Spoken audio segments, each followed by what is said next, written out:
Bom dia, paz do Senhor a todos, sejam todos bem-vindos. Somos da Quarta Igreja Presbiteriana Renovada de Osasco, Família em Oração. Estamos estudando aqui as cartas de Paulo, e nós estamos estudando a primeira carta de Paulo aos Tessalonicenses. E eu vou pedir para Elzinha fazer uma oração para a gente estar começando aqui os estudos. Elzinha, você pode orar, por favor? Amém, bom dia a todos. Irmãos, que possamos, antes de orar, eu gostaria só de falar que possamos nos acalmar, deixar as atividades domésticas um pouco, sentar na frente do seu celular, do seu computador, poder ouvir a palavra verdadeiramente. Nós estamos tendo um ensino abençoado. Vamos orar. Senhor, nosso Deus, Pai amado, Pai santo, estamos aqui, ó Pai, nesse momento, Senhor Deus, com as nossas mentes, com os nossos corações abertos. Senhor, que nós possamos ouvir, entender, discernir a Tua palavra, ó Pai. Nos ajuda, Pai, no nome do Senhor Jesus, a entender. A Tua palavra é linda, é bela, o Senhor nos deixou um mandamento, o Senhor nos deixou um manual de vida, Pai.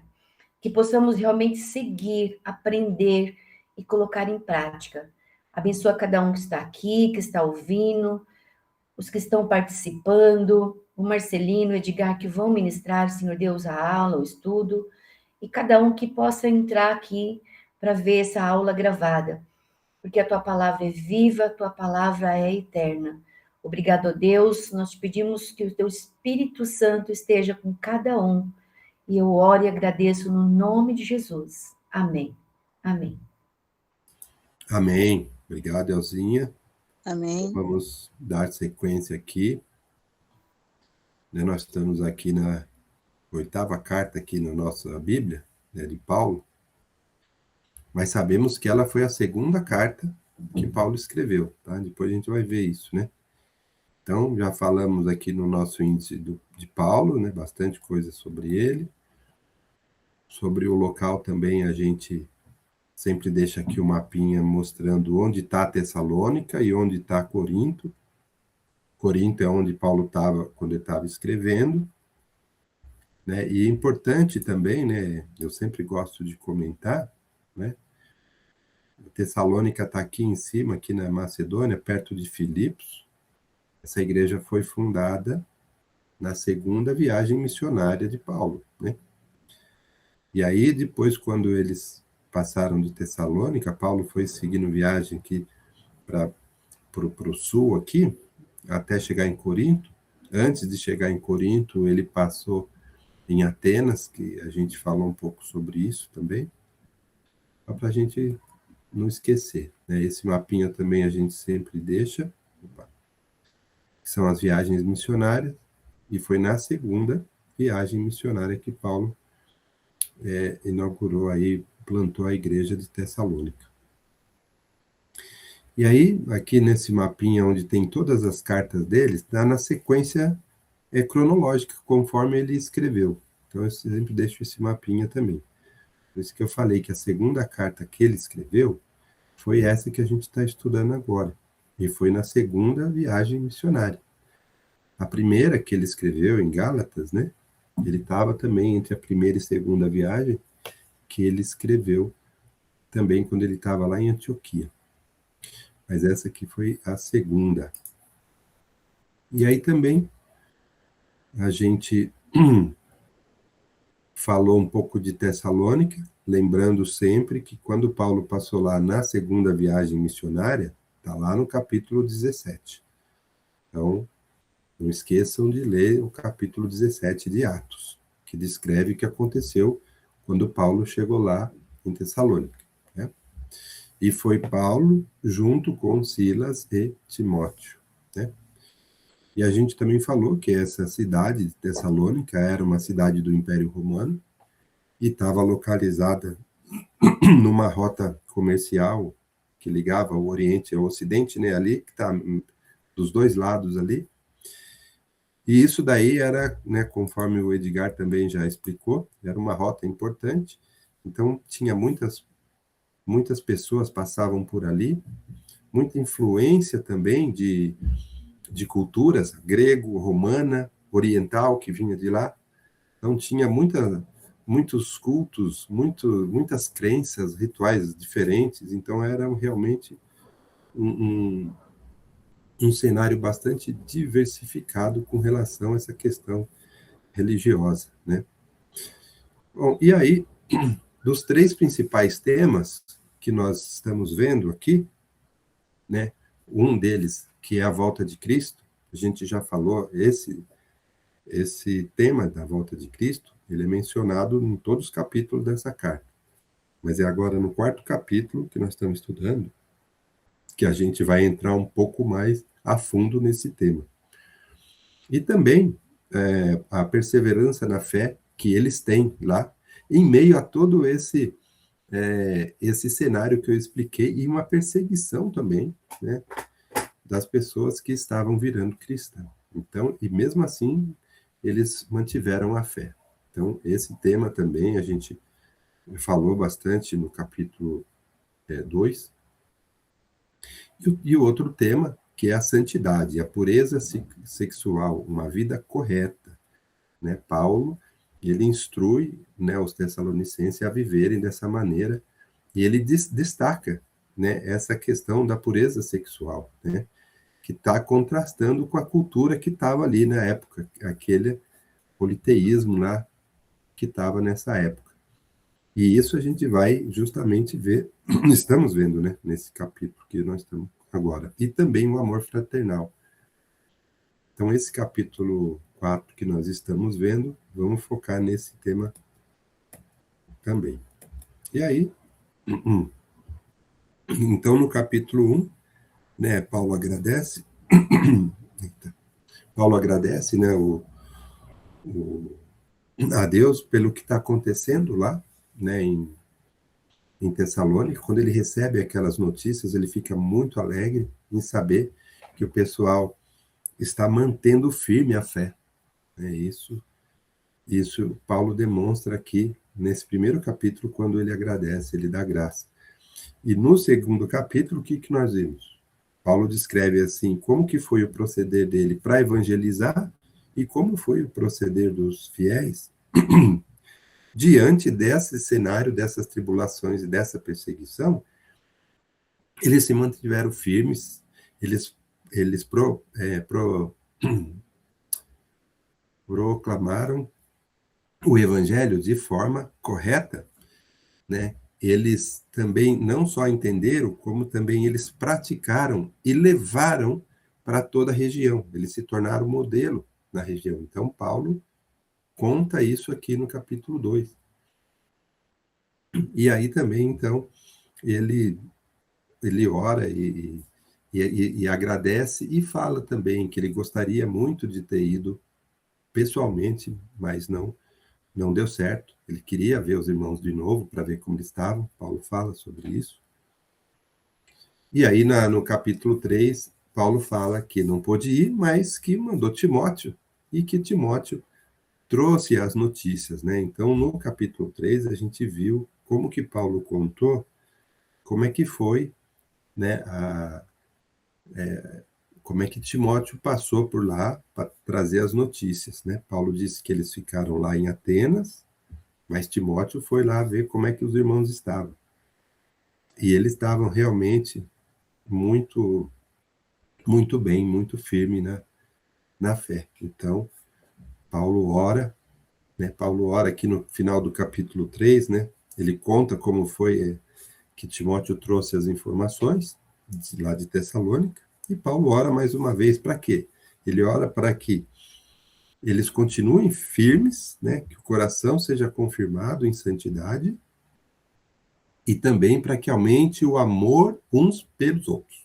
Então, no final do capítulo 3, Paulo ora para que aumente o amor de um para com o outro, porque eles já demonstravam isso era muito importante para manter a unidade da igreja e a firmeza, e também a confirmação do coração em santidade. E aí a gente entrou aqui no capítulo 4.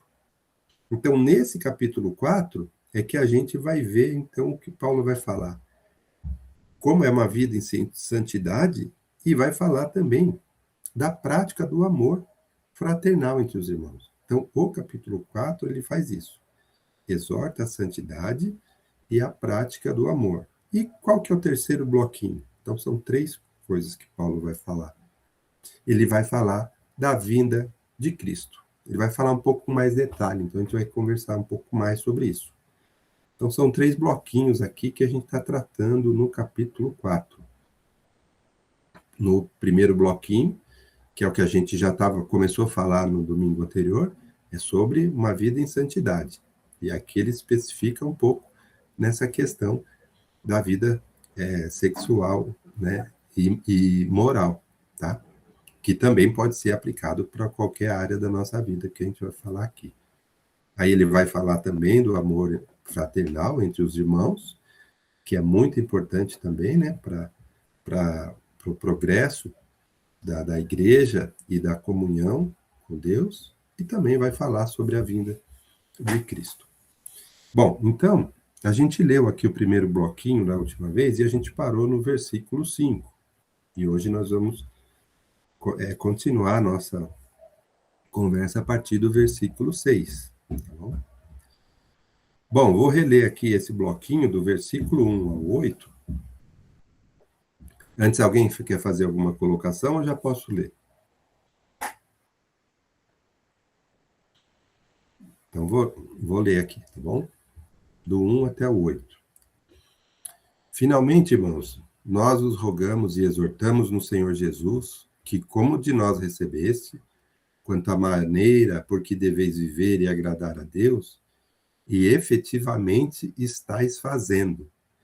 Continueis progredindo cada vez mais, porque estáis inteirados de quantas instruções vos demos da parte do Senhor Jesus. Pois esta é a vontade de Deus, a vossa santificação, que vos abstenhais da prostituição, que cada um de vós saiba possuir o corpo em santidade e honra, não com desejo de lascívia, como os gentios que não conhecem a Deus. E que nessa matéria ninguém ofenda nem defraude o seu irmão, porque o Senhor, contra todas essas coisas, como antes nós já vos avisamos e testificamos claramente, é o vingador.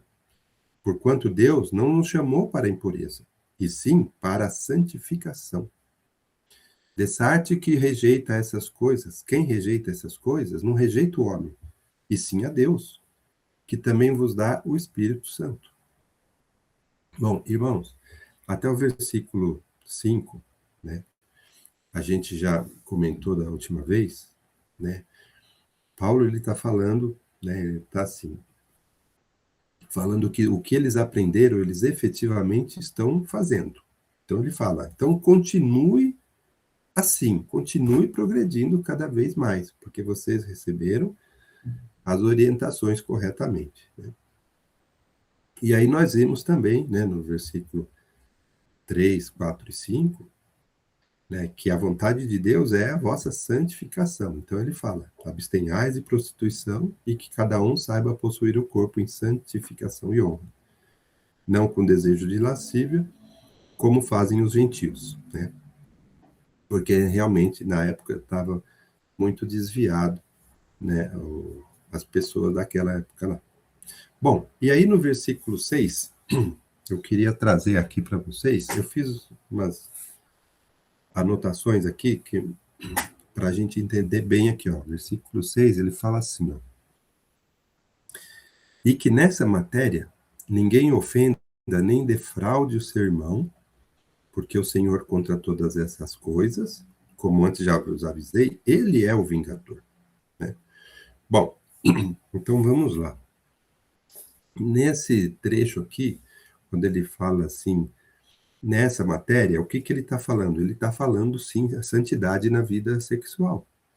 Então, aqui ele está tratando, no versículo 6, ele está tratando desse assunto, né? Ele não está mudando o tema, apesar de esse conceito servir para qualquer, né? Ele é amplo, né? Quando a gente vai falar sobre esse assunto de prostituição. Pode ser até, conforme o Edgar já explicou aqui, pode ser de outras coisas também, né?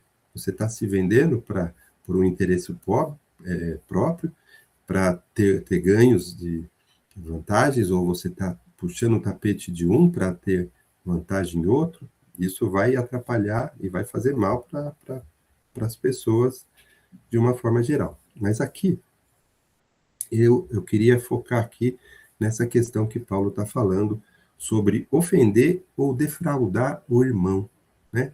Então, quando a gente fala, né, da tradução da palavra, defraudar, vai tirar vantagem, né? Ele vai explorar, vai prejudicar o próximo. Nesse contexto, Paulo, ele fala que ninguém deve satisfazer os seus desejos à custa de outra pessoa. Por quê? Eu vou dar 3 exemplos aqui que eu trouxe para a gente, para exemplificar bem aqui. Ó. Um exemplo aqui, ó. Seduzir a pessoa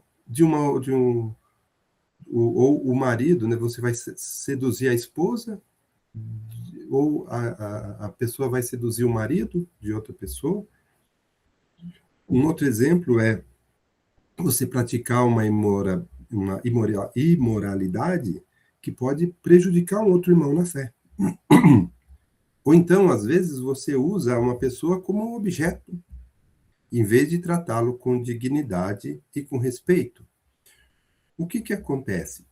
O que que Paulo diz aqui? Que o pecado sexual, ele afeta não só quem pratica, ele causa danos a outras pessoas. Então, esse assunto aqui específico, ele é muito importante a gente destacar que ele é um pecado muito importante da gente compreender, e que ele não é um pecado pessoal.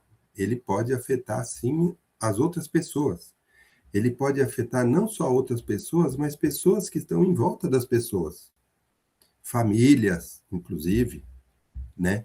Então, esse tipo de coisa, Paulo fala para não defraudar os irmãos, não não ofender os irmãos, porque esse é um pecado que vai além de um pecado só seu. Né? Ele vai afetar outras pessoas. E ele deixa muito claro que isso tem consequência. E isso é importante. E ele fala: o Senhor é o vingador. Ele está fazendo uma advertência. Por quê? Porque Deus leva esse pecado a sério. E ele vai ter consequência. Porque Deus ele não vai ignorar a exploração, a imoralidade. Então, quem prejudica a outra pessoa vai ter que prestar conta. Paulo ele quer dizer isso. E uma coisa importante também que eu queria dizer, antes de passar a palavra para o Edgar, essa vida em santidade que a gente está falando aqui, ela é uma questão de obediência a Deus. Não é só uma questão da moralidade humana. Moralidade humana que eu quero dizer a gente sabe o que é moral, o que não é, né? E a gente sabe, né, identificar isso. Só que quando a gente pratica esse tipo de pecado, ele não está afetando só a nossa moral, conforme a gente definiu. Não é só isso. É uma questão de obediência a Deus, uma questão de obediência a um projeto de Deus. Então, esse é um dos pontos muito importantes que Paulo traz aqui. Edgar, quer falar? Eu ia comentar só a questão mesmo da gente estar falando do não defraudar, né? Não enganar, não ludibriar, não tirar vantagem do irmão, porque às vezes ele está falando ali do irmão mesmo, né? Seu irmão mesmo, diretamente, né? Dos irmãos da igreja. E quando a gente tem a consciência de que Deus é onisciente, né? De que ele está vendo tudo, você está ali, você está enganando alguém, isso não vai dar em nada, ninguém vai perceber que eu defraudei o irmão, ou falei alguma coisa errada, ou enganei, ou né, fiz algo que, que veio a prejudicar, talvez, né, mas que você levou vantagem com isso, né? A consciência da onisciência de Deus é uma coisa muito importante, né? Você saber que ele conhece o passado, o presente, o futuro, o seu, ele conhece seus pensamentos antes que eles cheguem à sua boca, né? Antes que eles cheguem ali ao falar, né? E quando você está fazendo algo de errado, fala, puxa, Deus está me vendo, Deus está, ele me conhece, ele sabe de tudo que eu posso fazer, né? Então, isso gera uma coisa muito interessante. E em Provérbios 15, 3, tem uma coisa muito interessante, que que diz que Deus está observando, ele está atento, tanto aos maus quanto aos bons, né? Ele está observando o tempo todo aquelas suas atitudes. Então, às vezes, você acha que, para os homens, você pode enganar, você pode, de repente, estar fazendo algo de mal e que ninguém está percebendo, e você está tendo vantagem sobre isso, né? Mas Deus está vendo exatamente cada movimento seu, e Ele te conhece, né?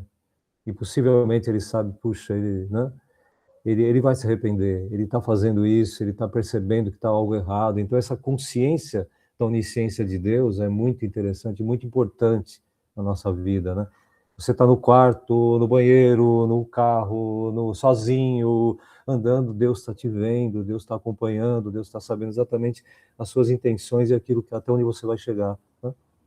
Então, isso evita com que você, puxa, ninguém está vendo, eu vou pegar esse lápis aqui. Ninguém está vendo, eu vou pegar sei lá, um caderno do irmão aqui, ele nem vai perceber, eu vou pegar e vou... Não, pede para ele, né? Sabe, aquela coisa assim, coisas mais simples possíveis, né? E imagine as coisas mais, né, mais complicadas que a gente pode cometer ainda na vida, né? Então, sejamos conscientes, Deus está vendo, observando e te alertando também através do Espírito Santo, né? Ok.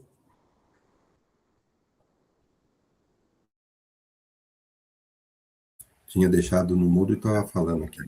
Então, Ô Marcelino, fala, pastor. só uma palavrinha. Isso aqui, ninguém oprima ou engane a seu irmão. Aí depois ele continuou falando, em negócio algum, né? Então, o que acontece muito, e é um perigo, temos que tomar muito cuidado, nos negócios, né? Nos negócios, por exemplo, eu era sócio de carro, né? E por que eu deixei? Porque naquela época, muitas pessoas que traziam o carro que estava com 100 quilômetros rodado, né? E o sócio falava, olha, vamos ter que abaixar isso aqui, ó. De 100 vamos pôr para 45, 50, né?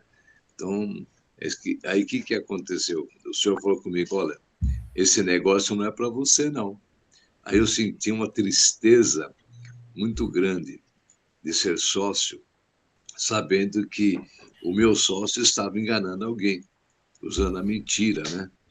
Aí, naquele momento, senti Deus falar muito comigo e eu deixei da sociedade. Não, isso aqui não é para mim. A pessoa não entendeu muito bem por que eu estava deixando a sociedade. Aí eu, como pastor, eu fui falar, e falei a verdade, olha, é que esse negócio não é para mim, porque nós estamos enganando pessoas para ter lucro. E a Bíblia condena isso. E eu não me sinto bem. Aí depois eu deixei a sociedade e eles continuaram lá, né? Então, nós temos que tomar muito cuidado em todos os sentidos para nós não enganarmos as pessoas. E aqui ainda fala irmãos, né? Como disse, irmãos, né? Eu conheço pessoas que, até pastor, né? Enganou uma vez uma irmã da própria igreja, né? Como? Ela estava precisando de um dinheiro e ela colocou a casa à venda. A casa à venda num valor bem mais baixo, bem mais baixo. É um valor, por exemplo, né, se a casa valia 100 mil, ela estava vendendo por 70 mil, que estava precisando. E o pastor foi e comprou. Aí depois veio alguém e soube isso aí. Então, deu uma consequência muito negativa até para a igreja. Então, nós temos que tomar muito cuidado para não aproveitarmos da situação que a pessoa está passando e aproveitarmos essa situação para os nossos benefícios. Então, aqui Paulo dá uma exortada para todos nós. É um alerta, né? É um alerta para todos nós tomarmos cuidado. Especialmente para aquele que mexe, que tem negócios, né? Que tem lojas. É um cuidado que nós, como homens de Deus, temos que tomar cuidado. Para não ter nenhum benefício ao nosso lado, sabendo que a pessoa está numa situação terrível. Aproveitar a situação é perigoso. Amém.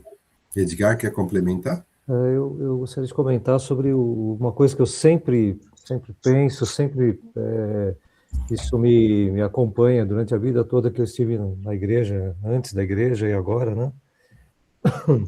A questão mesmo do não praticar isso que o pastor está falando de uma forma em que deveria ser uma coisa própria do ser humano, né? E não necessariamente a pessoa estar na igreja seguindo as coisas de Deus e a Bíblia, né? Prejudicar o próximo, né? Não ter empatia pelo próximo, não ter consideração né? pela vida do outro, não deveria estar relacionado a você ser cristão ou não, né? Deveria ser uma coisa própria de um ser humano, que depende de um grupo para viver, né? Depende de pessoas para poder se relacionar, para poder se alimentar, para poder se locomover, para fazer coisas. Então, o respeito, a consideração e o caráter, né, como diria a Débora ali, deveria ser algo inerente do ser humano, e não necessariamente porque eu estou na igreja e seguindo a Bíblia. Mas, como o ser humano falha e ele acaba, né, cometendo os erros pelas circunstâncias e não pelo que ele é, né, ele acaba cometendo esses erros. Mas eu sempre me peguei isso, puxa, por que o ser humano, né, ele precisa estar ali lendo a Bíblia para ir entender isso, né? Por que parece que ele já não é assim, né? Sabe? Porque se ele precisa do próximo para que faça um trabalho para ele, para que ajude, para que ensine, para que faça coisas, ele tem que ter essa empatia e consideração ao ser humano, né? Em relação por ser humano, né? Isso é duro, né? Mas faz parte, né? Principalmente hoje em dia, né? Parece que isso perdeu o controle, degringolou, né? E as coisas não estão mais assim, né? Verdade. Então, só confirmando aqui e resumindo, apesar, né, de Paulo estar mencionando aqui, né, como ele fala, nesta matéria que nós estamos falando dos pecados sexuais, essa exploração que ele menciona, ela se aplica para qualquer área, conforme a gente já viu aqui, Edgar, o pastor, para qualquer área onde você pode estar afetando o irmão, né? E para hoje em dia, apesar de ser, né, naquela época que Paulo está escrevendo, ela tem uma aplicação para hoje, né, também, porque a nossa vida continua dessa forma. E aí, esse texto, ele mostra que a gente tem que viver, né, a nossa vida sexual, ela tem que ser vivida com pureza, respeito e responsabilidade. Por quê? Porque o cristão, ele é chamado a honrar a Deus, né? Então, e nessa área que Paulo está falando aqui, a gente tem que entender que as nossas escolhas, ela pode abençoar ou ferir as outras pessoas, né? Então, por isso que Paulo está falando, que isso aqui é tão importante que se você vai ferir outra pessoa, você vai ter consequência. Ele fala, Deus é o vingador, Deus vai saber o que você está fazendo. Então, Paulo, ele, resumindo, né, ele ensina que essa imoralidade, ela não é apenas um pecado pessoal, ela também pode afetar o próximo, assim como o Edgar também falou, né? Então, Paulo, ele exorta, né, ele incentiva os cristãos a viverem em santidade, respeito e amor. E ele lembra que Deus é justo e Deus julgará todas as nossas ações. Então, esse versículo 6 vem enfatizar muito isso. Então, eu até fiz aqui uns comentários mais importantes, dada a importância do tema e da onde a gente acha na Bíblia as orientações que a palavra nos deixa para uma vida correta, né? Isso, no versículo 6, teve essa abrangência muito importante. E mais um pouquinho para frente, a gente vai ver também uma lição muito importante, no versículo 8, né? Mas vamos ler aqui do 7 ao 8, ó. O 7. Porquanto Deus não nos chamou para a impureza, e sim para a santificação. Então, para agradar a Deus, a gente tem que ter uma vida santificada. Aí o versículo 8. Vamos focar no versículo 8 agora, ó. Ele fala, Dessarte, quem rejeita essas coisas, não rejeita o homem, e sim a Deus, que também vos dá o seu Espírito Santo. Dessarte, né? Dessa forma, né? sendo assim, né, desse jeito, ele está falando, quem rejeita essas coisas, como assim? Que coisas nós estamos falando? Nós estamos falando do ensinamento de Paulo sobre uma vida em santidade, que ele acabou de mostrar. Então, uma vida em santidade, né, quem rejeita essas coisas, não rejeita o homem. Então, ele fala que isso daqui não é uma questão das regras humanas, conforme eu já falei, né?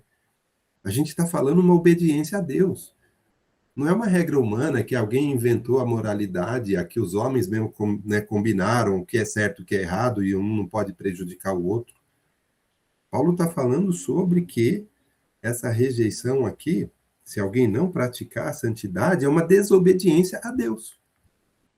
Não ao homem, não é uma regra do homem que a gente está infringindo e pronto, sabe? Cometi um pecado, afetei a vida do meu irmão, da família do meu irmão ou da minha irmã, né? Fiz umas coisas erradas e depois eu vou lá e passo um pano e está tudo bem, porque é uma regra humana. Não, não é isso.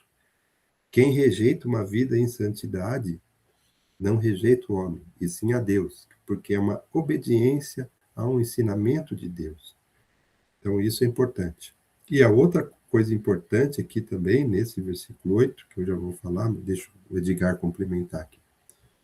Fala, Edgar. Assim, ele tem... Paulo está falando ali também por uma questão de alertar aquele povo ali daquela região, né? Uma região grega ali, né?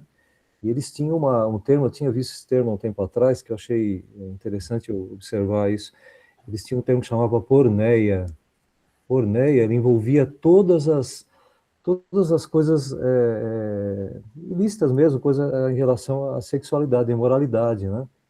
Então eles tinham incesto, né? Tinham relação entre pai, filho, mãe e tal, era uma coisa meio complicada para os gregos, né? Eles tinham a relação sexual, que a gente não deve talvez entrar agora nesse termo, mas assim, relações ilícitas, erradas mesmo, né?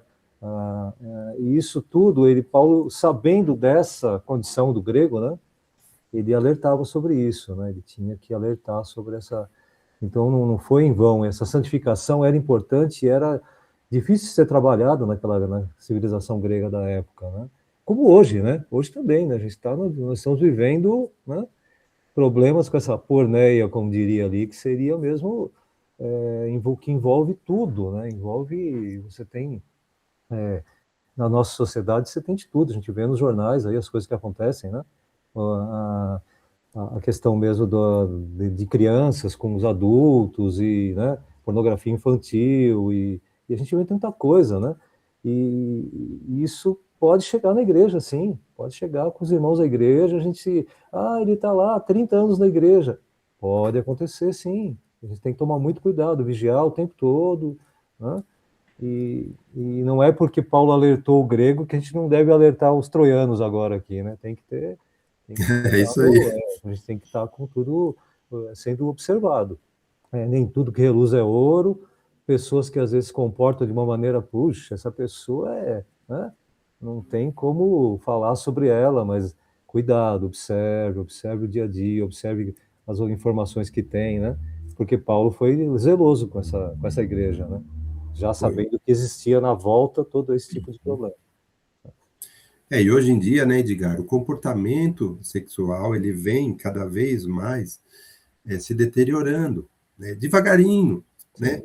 A gente vê, né, como é que as pessoas vêm se comportando, né, tipo de atitudes, vestimenta, enfim, né, coisas que sem as exagero, pessoas... né? Sem exagero, quase uma sodomice, como eles dizem, né? Tá acontecendo, né? Às vezes você vê vai em lugares aí devagar e com vai festa, você vê piorando. festas por aí no bairro onde a gente mora, que você fala, puxa, isso aqui para Sodoma e Gomorra é um pulo, né? Tal.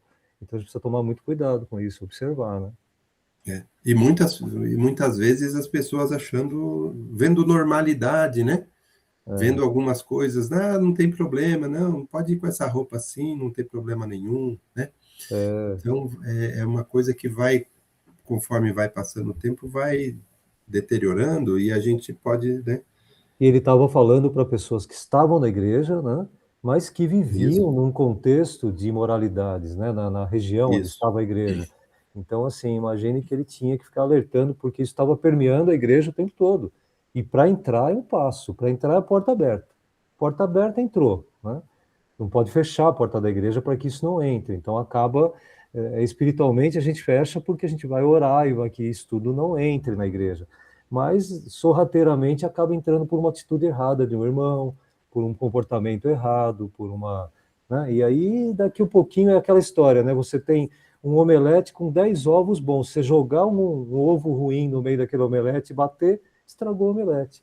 Então, muito cuidado, né? A gente pode comprometer toda, né, todo aquele omelete gostoso que a gente ia fazer ali por um, né, por um erro, né? Exatamente. Então, Paulo chama a atenção, né, nisso, e é muito atual, né?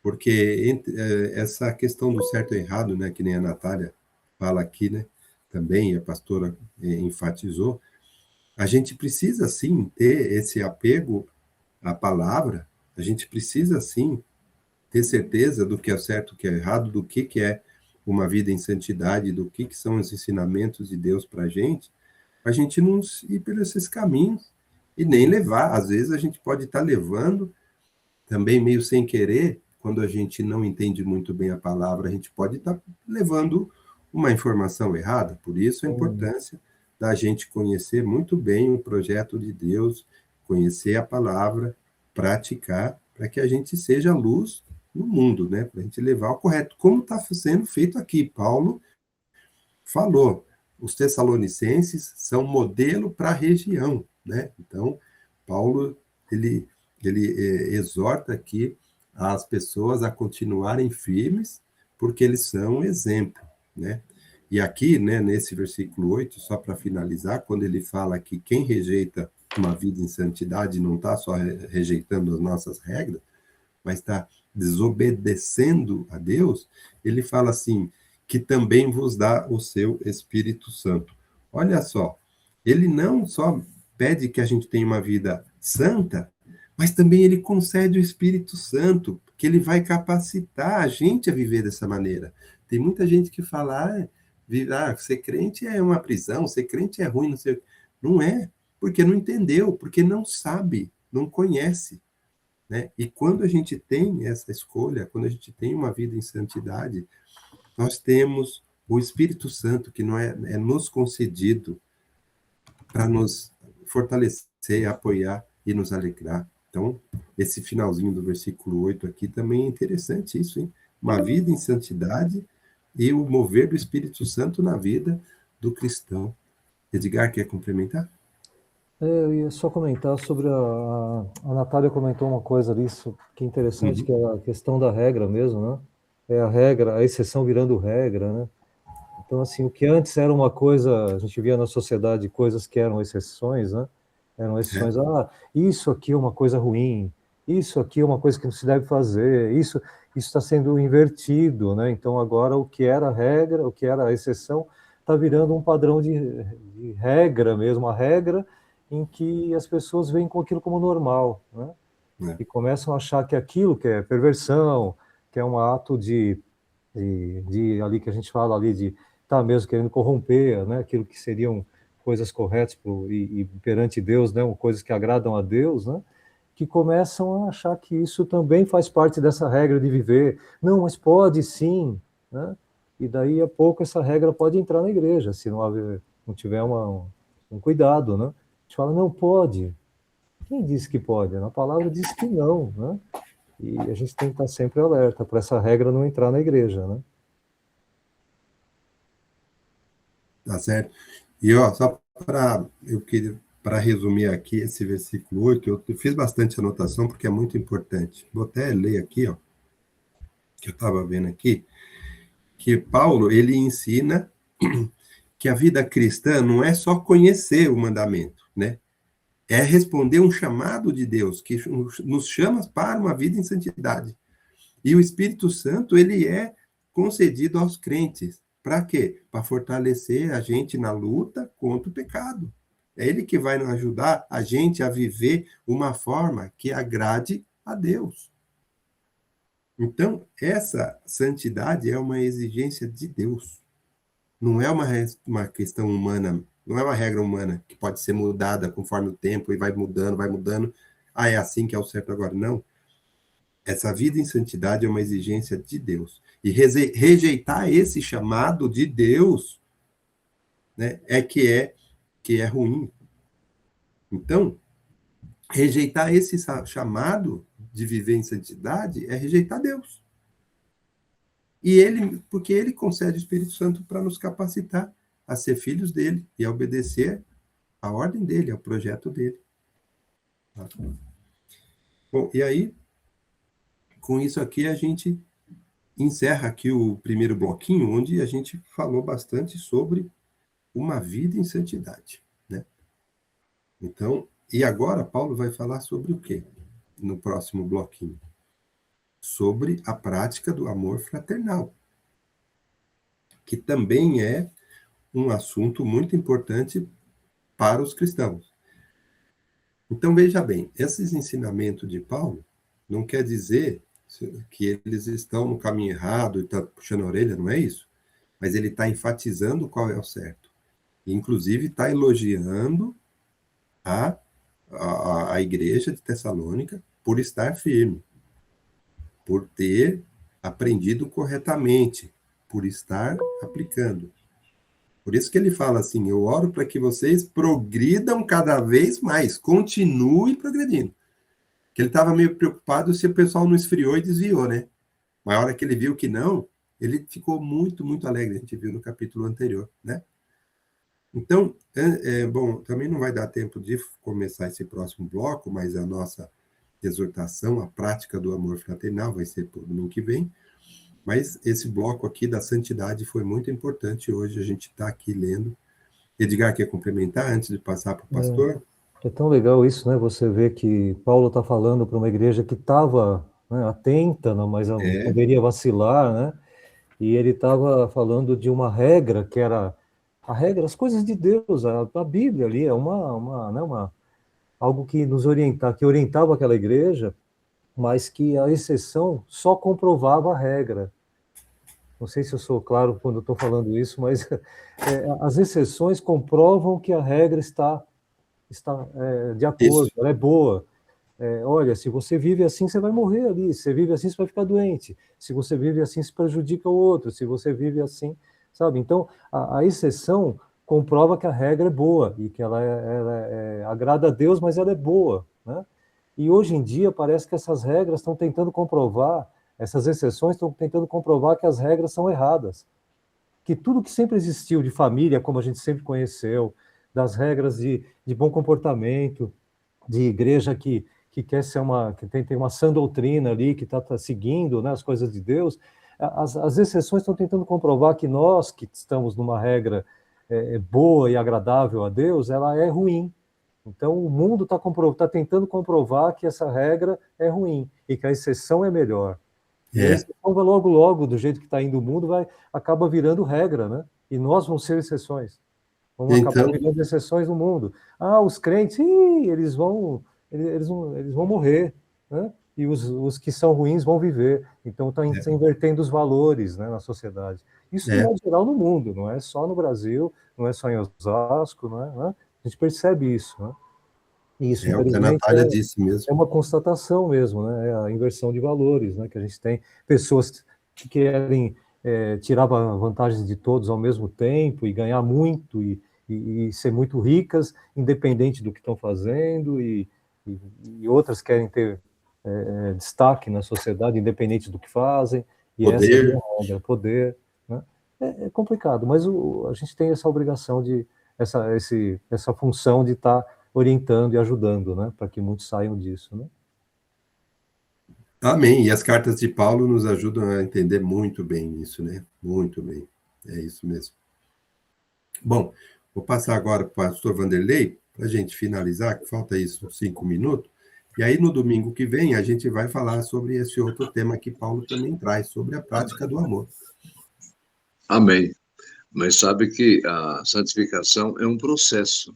É um processo. Então, quando esse processo de santificação inicia quando você aceita Jesus. ou se aceita Jesus, aí você começou um processo de santificação. E o que acontece, está acontecendo quase em todas as igrejas, aquilo que a Manatália escreveu, né? É que nós, em vez de nós irmos para o mundo para ganharmos, ele está entrando na igreja para nos retirarmos da santidade. Então, nossa igreja, temos que tomar muito cuidado para as coisas do mundo não penetrarem e nós acharmos que é normal, né? Acostumarmos com as coisas do mundo. Então, nós temos que estar sempre vigiando, orando, fazendo campanha de oração, como nós estamos fazendo, que é muito importante, né? Então, vamos tomar muito cuidado, né, com as coisas que o mundo oferece para a nossa vida. Então, há um tempo atrás, nós sabemos que era diferente de hoje. Nós sabemos, hoje a internet favorece alguma coisa, mas de outro lado atrapalha. Depende como você está vendo a internet, né? Então, não só a internet, mas tantas programações, até mesmo na TV, né? A TV é um veículo muito importante para o evangelismo, mas também nós temos que tomar muito cuidado, porque tem certas coisas que desagradam a Deus e, às vezes, nós participamos.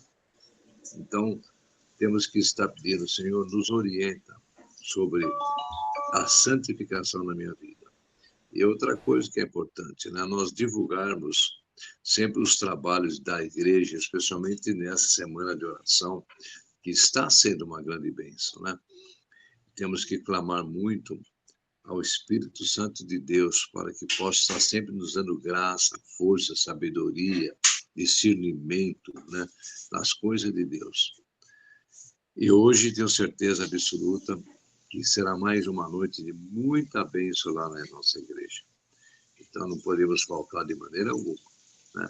E quero agradecer a Deus pela disposição de muitos irmãos. Ficaram de segunda até ontem e vai ficar até hoje, orando a Deus, clamando a Deus, buscando uma santidade em nome de Jesus.